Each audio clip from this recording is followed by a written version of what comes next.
Hello welcome to Sri vlogs. ఇవాళ recipe mutton balls ఇంకా mutton cheese balls.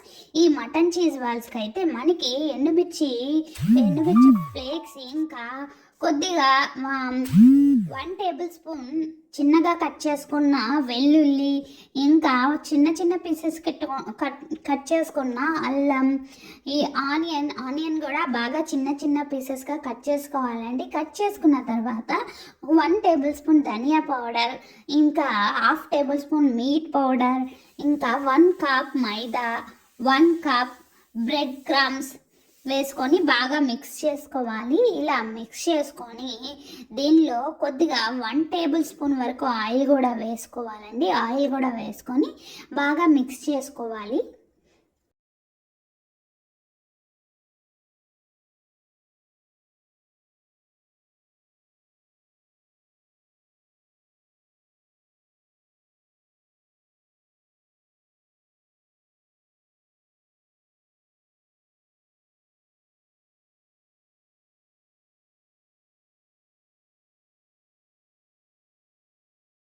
తరువాత మనము 1 కప్ మైదా పిండి ఇంకా 2 టేబుల్ స్పూన్ కార్న్ఫ్లోర్ యాడ్ చేసుకొని దాన్ని దోసపిండిలాగా జారుగా కలుపుకోవాలి. ఇలా కలుపుకొని దీన్ని పక్కన పెట్టేసుకొని మనకైతే 1 కప్ బ్రెడ్ క్రమ్స్ కూడా కావాలండి. బ్రెడ్ క్రమ్స్ కూడా తీసుకొని ఒక ప్లేట్లోకి తీసుకొని పక్కన పెట్టేసుకోవాలి. తర్వాత వీటిని చిన్న చిన్న బాల్స్ లాగా ఇలా మెత్తగా అదుముకొని దానిలో మనం చీజ్ని అయితే పెట్టేసుకొని చీజ్ని కూడా రౌండ్ బాల్ లాగా చేసుకొని ఈ మటన్ దాంట్లో పెట్టుకొని రౌండ్గా బాల్ లాగా చుట్టుకోవాలండి. చుట్టుకొని పక్కన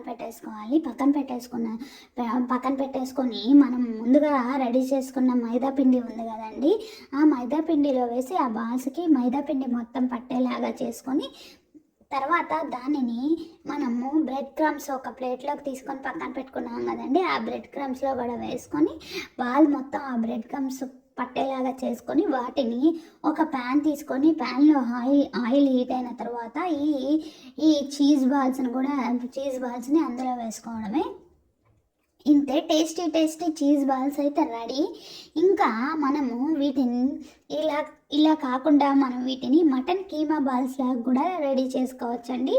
ఈ మటన్ కీమా బాల్స్ లాగా కూడా వేసుకున్నా కానీ చాలా టేస్టీగా ఉంటాయి.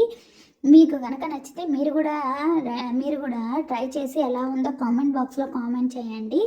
నాకైతే చీజ్ మామూలుగా చిన్న పీసెస్గా ఉండే చీజ్ దొరకలేదండి. ఇంకా మామూలు చీజ్ తీసుకొని వాటిని చిన్న పీసెస్గా కట్ చేసుకొని ఇలా బాల్ లాగా చేసుకొని దానిని మటన్లో పెట్టుకొని ఇలా బాల్ లాగా చుట్టుకున్నానండి.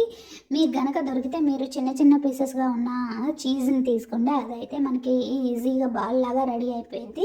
దాన్ని మటన్లో పెడితే అది ఇంకా మెల్ట్ అయ్యి ఆయిల్లో కూడా రాకుండా ఉంటుంది. ఇలా మైదా పిండిలో వేసుకొని బాగా మిక్స్ చేసుకొని తర్వాత బ్రెడ్ క్రమ్స్లో వేసుకొని మొత్తం బాగా బాల్కి పట్టేలాగా చేసుకొని తర్వాత ఆయిల్ హీట్ చేసుకొని ఆయిల్లో వేసుకోవడమే. ఆల్రెడీ నేను దానిలో మటన్ బాల్స్ అయితే ఫ్రై చేశాను, తర్వాత ఇలా రెడీ చేశాను అనమాట. లాస్ట్ ఫైనల్గా అయితే రిజల్ట్ ఇలా వచ్చింది. ఈ నా వీడియో కనుక నచ్చితే please like the video and subscribe my channel. ఇదైతే మటన్ బాల్, ఇంకోటి మటన్ చీజ్ బాల్. ఈ మటన్ చీజ్ బాల్స్ ఇవైతే టేస్టీగా ఉన్నాయి. Thank you.